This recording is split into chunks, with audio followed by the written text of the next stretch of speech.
guys, welcome back for a new video. So as promised, I'm doing a 500 subscriber Q&A. It's gonna be pretty short because I didn't get as many questions as I would have hoped, but I'm gonna do it anyway. I am thankful for all you guys who have subscribed to my channel. I really do appreciate it. YouTube is not an easy thing to do at all. It is hard to grab people's attention to get people to even like your channel, but YouTube is something that I genuinely like to do and I'm passionate about. So that is why I'm very excited that I've basically reached half to 1,000. Still have half of 1,000 to reach, but I'm just glad that I've even gotten this far in terms of my YouTube journey since I've started in 2018. So I'm just going to go into Instagram first because there was just one question on there. So I'm just going to answer that question first. And then I'll move on to I think I had 3 or so questions on my YouTube channel. So the first question I have is, what are some suggestions that you have on growing a new channel? So personally, I feel like at the time where I started growing a new channel, it was still a new time to grow a new channel. So I started my channel in October of 2018. And there are people now who are starting it now in 2020 because, you know, it's quarantine time, so people are like, okay, I want to start a channel because it's perfect time because we have more downtime, which is great. So personally, like, I think the first thing that you have to do is be on YouTube for the right reasons, because if you generally want to grow your channel, you can't have the mindset that your channel is gonna blow up in the next day. Like, it just doesn't work like that. At least personally, from my experience, there are some people whose channels blow up. That's probably because they probably do pranks and stuff like that. And I'm not the person to do pranks. That's just not how I am. So I stray away from pranks and stuff. So of course, in my niche, there are a lot of people in this niche. So it is definitely hard to get a lot of people who may have natural hair to follow you, because there's how many natural hair people in this community, there's how many people who do beauty, makeup, and all that stuff. So it's definitely hard, but there are a lot of people in this world. So it's not, I shouldn't say that while it is hard, it is not necessarily it's not to say that there's not people who are not going to follow you, because there are so many people on YouTube. It just sometimes it will take time for people to find you. And I'm just being honest with that, at least in my experience. The second thing I would say is, and that kind of ties in with the last thing about not doing pranks and stuff, for me, be authentic. Don't, like, yes, you might want to do pranks, maybe that's you, but if you're not that type of person, don't just put random things of like pranks and stuff just so you can get monetized or get more views, because in the long run, if that's not something that you want to do, it may harm you in the long run. That's just what I think, because there are people in this who are like top YouTubers that I've watched or that I used to watch, and, you know, relationships have been broken because they want to do all these pranks and stuff. So that's just my tip. If you're not that person, don't branch out into something that you know may hurt you in the long run, or something that, you know, you may put up one prank video and then let's say, okay, you don't want to do any more pranks, but people come to your channels for that, and you're not doing any more pranks, if you get what I'm saying. The next thing I would have to say is be consistent. Like, I cannot express that enough. Consistency really helps you, because let's say, okay, for example, I post today and then I never post again to the next month. That's potentially hurting me because I haven't posted anything. So let's say this video is a video that you really loved and I never came back and did any other videos ever again. That can potentially hurt you because you're not being consistent. Now, I'm gonna be honest, not every video is going to skyrocket and reach some views. Some videos may do better than others. For me currently, I think, I don't know how many views I have on this video, but it's probably almost 9,000. I'll probably leave it down below, but that is a video that I've received a lot of views on it. And I think mostly because at the time where I posted that video, it was kind of like the brand was something new. It just came up and I decided to try it. Now, I'm not gonna say always go for trending videos. Sometimes it works in favor, sometimes it doesn't. Personally, I'm normally not a person to do trending videos, but for this particular reason, it just kept on like that product kept on popping up in my Instagram, and I saw it on Facebook, so I was like, I'll try it. I didn't know that that video was gonna go up, and that's actually my most liked but also most hated video. There was something else that I had. It's very important actually to with also in that branch of consistency. Personally, I try to pre-record as many videos as I can.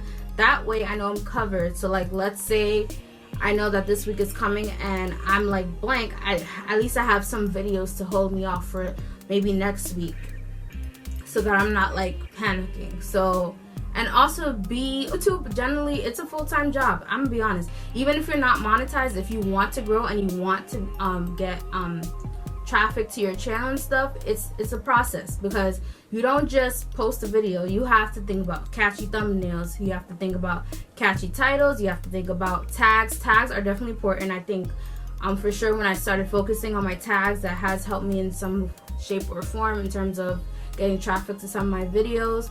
Tags, your likes, your comments, like YouTube just takes all of that. And honestly, just from research and watching a lot of videos, what I've learned is if your video gets a lot of views, you're more than likely that YouTube is gonna keep on putting your video out for more people to watch. So that is primarily what my goal is, to kind of get my views up in some certain videos. If I see that some videos are not doing it as well, my goal is to try to do videos similar. But obviously, like, I also am the type of person who doesn't like to I want to stay within my niche, but sometimes I feel like I don't branch out, but I branch out just a little bit, because I feel like there's more to me and more to what I can do.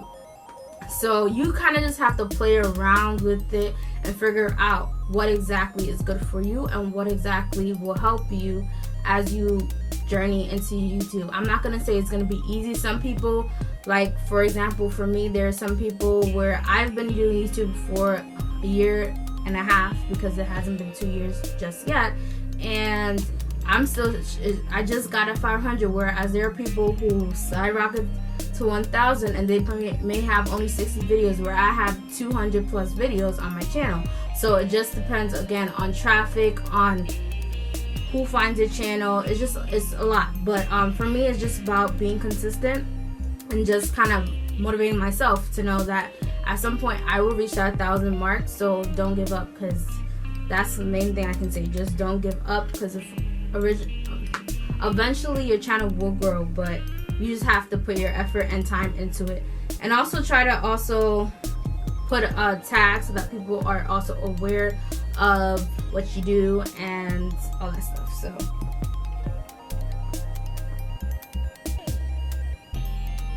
So the first question that I had was, how long have you been natural, and how often would you use heat on your hair?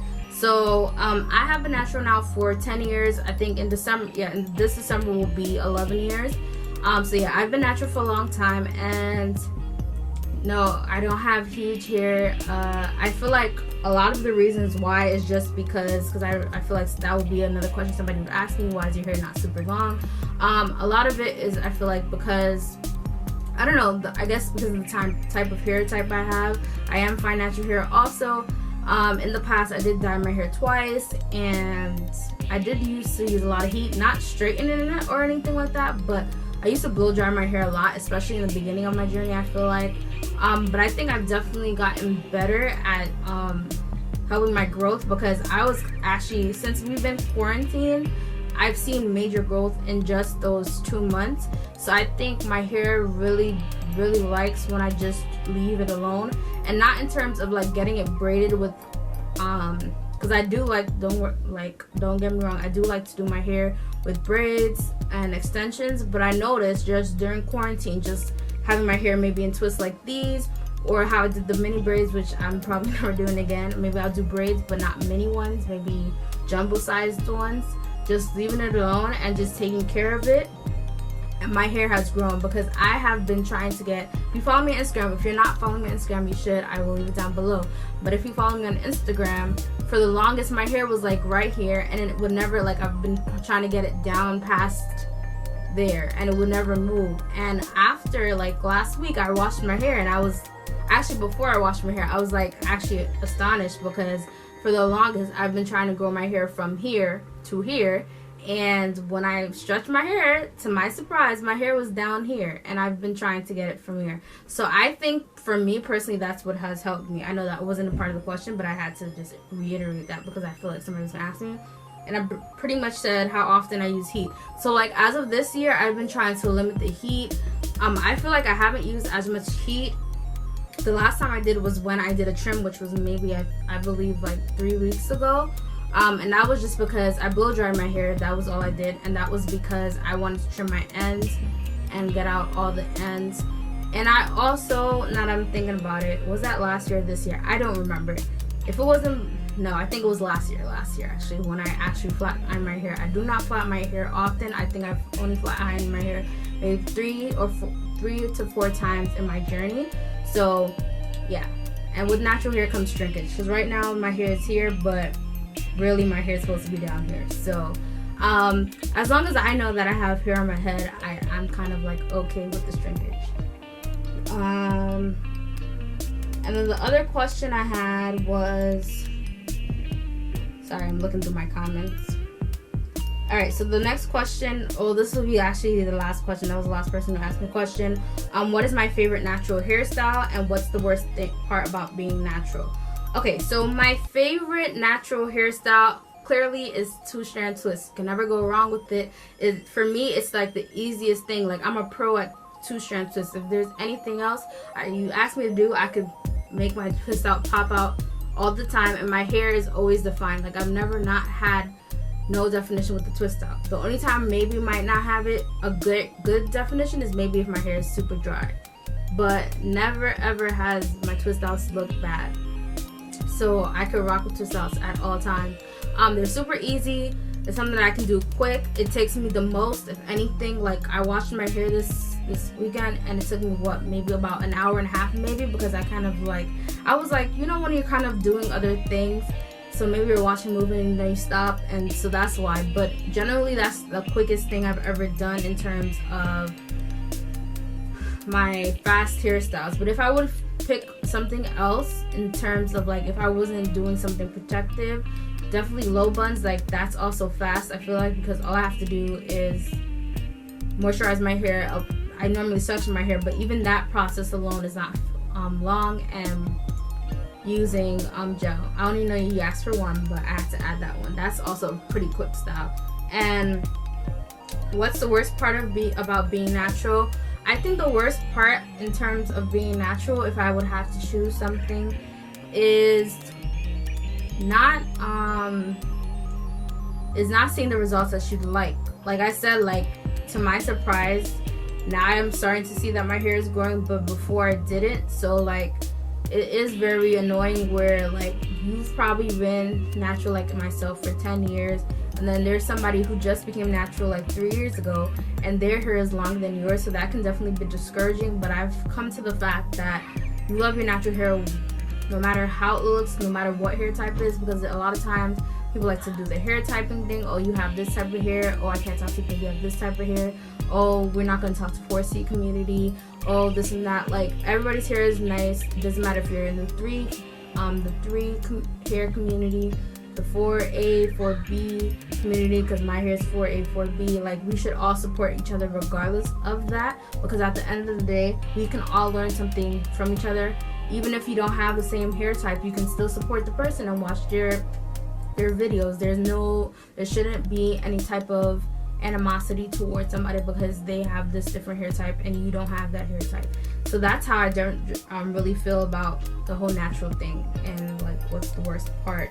So yeah, I'm gonna end this video. Hopefully nobody, I don't think anybody else is gonna ask me any questions, but if somebody is to happen to ask me any more questions, maybe I'll do a part 2. But yeah, so hopefully this video was helpful. You got to learn a little bit more about growing a YouTube channel from my point of view.